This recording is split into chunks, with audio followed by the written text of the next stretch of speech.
সম্মানিত উপস্থিতি, কুরআনুল কারীম এবং হাদিস শরীফের ভিতরে রাসূল আকরাম সাল্লাল্লাহু আলাইহি ওয়াসাল্লামের লক্ষ লক্ষ হাদিস সময়ের ভিতরে তালাশ করলে পাওয়া যায়। নবীজি এক হাদিসের ভিতরে এভাবে বলছেন, যদি কোনো কাফের জানতো যে আল্লাহর রহমত কত দয়া, আল্লাহর রহমত কত বেশি, তাহলে কোনো কাফেরও আল্লাহর রহমত থেকে বঞ্চিত হতো না। সম্মানিত উপস্থিতি, তাহলে এই হাদিস থেকে, নবীজি সাল্লাল্লাহু আলাইহি ওয়াসাল্লামের হাদিস থেকে আমরা বুঝতে পারলাম যে আল্লাহর হাবিব বুঝাইতে চান যে আল্লাহর রহমত এত বেশি, এত বেশি, এত বেশি, যেটা আমরা ধারণাও করতে পারবো না।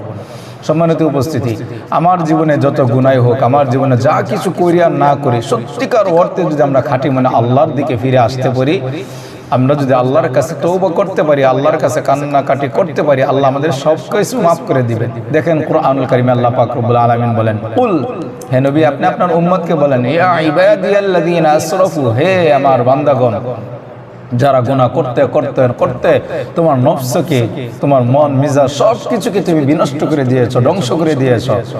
আসরাফু, যারা ইসরাফ করে ফেলছো, বারবার গুনাহ করতে করতে করতে করতে এমন অবস্থা হয়েছে তোমার নামাজ, রোজা, হজ, যাকাত, কোরআন তিলাওয়াত, জিকির, আজকার, দান সদকা কোনো ভালো কাজ করতে তোমার মনে চায় না। তুমি এমন একটা পরিস্থিতির মধ্যে পড়ে গেছো যে তোমার মন চাচ্ছে না, অথবা তোমার মন বলে না যে তোমার কে আল্লাহ তাআলা মাফ করবে। এরপরে আল্লাহ পাক রব্বুল আলামিন বলেন, ইয়া ইবাদিয়াল্লাযীনা আসরাফু, হে আমার বান্দাগণ যারা ইসরাফ করে ফেলেছো, যারা অন্যায় করে ফেলেছো, লা তাকুনাতু মির রাহমাতিল্লাহ, তোমরা কখনো এক সেকেন্ডের জন্য, এক মিনিটের জন্য, এক ঘন্টার জন্য, এক দিনের জন্য আমি আল্লাহর রহমত থেকে বঞ্চিত হয় না, নৈরাশ হও না। লা তাকুনাতু মির রাহমাতিল্লাহ, আল্লাহর রহমত থেকে বঞ্চিত হয় না, আল্লাহর রহমত থেকে নৈরাশ হও না। আল্লাহ পারবে না এমন ধারণা করো না।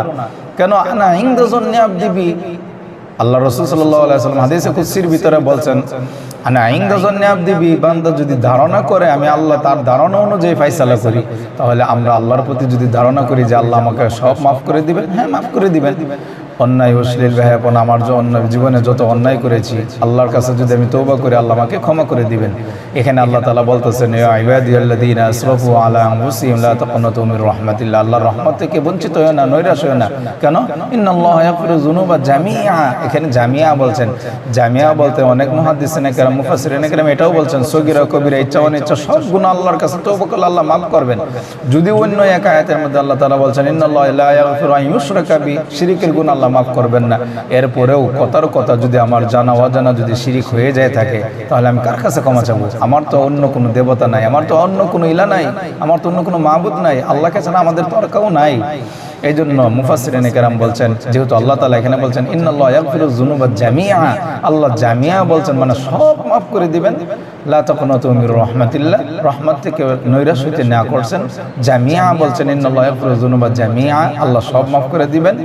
ইন্নাহু হুয়াল গফুরুর রহিম, আল্লাহ তাআলা ক্ষমাশীল, ক্ষমা করাকে পছন্দ করেন। সম্মানিত উপস্থিতি, এই আয়াত থেকে আমরা সুন্দর একটি দিক নির্দেশনা পাইলাম। আমার জীবনের যত অন্যায়, অশ্লীল, বেহায়াপনা, যত গুনাহ আমি করেছি, জানা অজানা, ছোট বড়, গোপনে প্রকাশ্যে, সগীরা কবিরা, জাহিরি বাতিনি, ইচ্ছা অনিচ্ছা, কুফরি, শিরকি, বেদাতি, যত গুনাহ আমার দ্বারা হয়েছে, এরপরেও আমি আল্লাহর কাছে ফিরে আসি।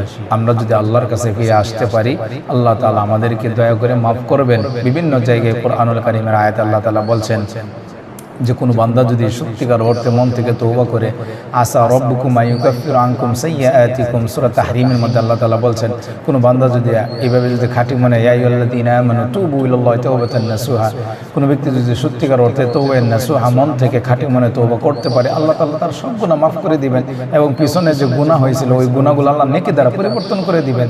বিভিন্ন হাদিসের ভিতরে আছে, এক হাদিসে তো এরকমও বলা হয়েছে, এক আয়াতের ভিতরে এভাবে আল্লাহ তাআলা বলছেন, ইন্নাল হাসানাত ইউযহিবুনা সাইয়্যাত, নিশ্চয় নেক আমল গুনাহকে পরিবর্তন করে দেয়, গুনাহকে শেষ করে দেয়। তাহলে আমরা গুনাহ যে করেছি, পিছনে যে আমার গুনাহ হয়েছে, এটার জন্য আল্লাহর কাছে তওবা করব, আল্লাহর রহমত থেকে বঞ্চিত হব না, আল্লাহর রহমত থেকে বঞ্চিত হব না, আল্লাহ তাআলার রহমতের আশা করব, আল্লাহর কাছে ক্ষমা চাবো, আল্লাহর কাছে ফিরে আসবো, খাঁটি মনে তওবা করব এবং আল্লাহর কাছে সবসময় বলবো যেন পিছনে যা গুনাহ হয়েছে যেন আর সামনে আর যা গুনাহ হয়, আর বেশি বেশি নেক আমল করার চেষ্টা করব। আল্লাহ আমাদের সকলকে আমল করার তৌফিক দান।